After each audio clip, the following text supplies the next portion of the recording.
السلام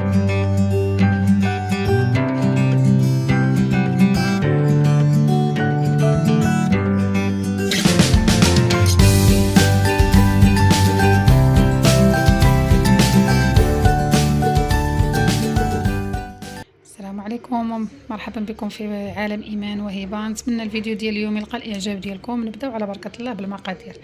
عندي زلافه ديال سنيده، 4 البيضات، 4 ديال الخمارات، زلافه ديال الماء، كاس ديال الحامض، عصير الحامض، كاس ديال الزيت، وعندنا هنا واحد النكهه نتاع الحامض، وما نساوش واحد القريصه نتاع الملحه.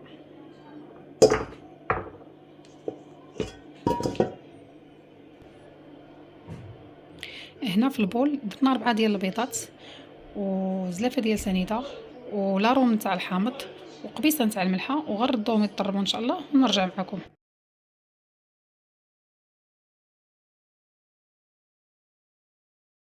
من بعد ما درت الزيت والماء دابا غندير عصير نتاع حامضه.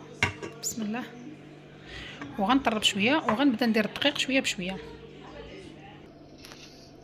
كنبداو نديرو الدقيق شويه بشويه، كنديرو الخمارات،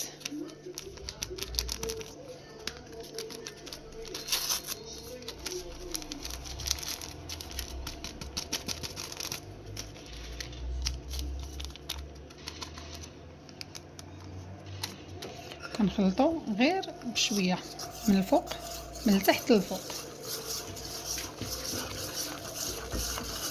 بحال هكا حتى كيولي الخليط كيكتب لك رقم 8. وبالنسبه لهاد الحبيبات هادو كيبقاو اختياريين، بغيتي ديريهم ديريهم، ما بغيتيش ما عندكش بلاش. من بعد ما خلطت الخليط درتها في لاطه، نفرش على الورق ديال الزبده وغندخلها للفران على درجه منخفضه. كان هذا هو الشكل النهائي ديالها.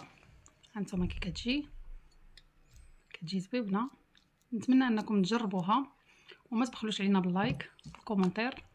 نتلاقاو فيديو جديد وفرصه جديده ان شاء الله.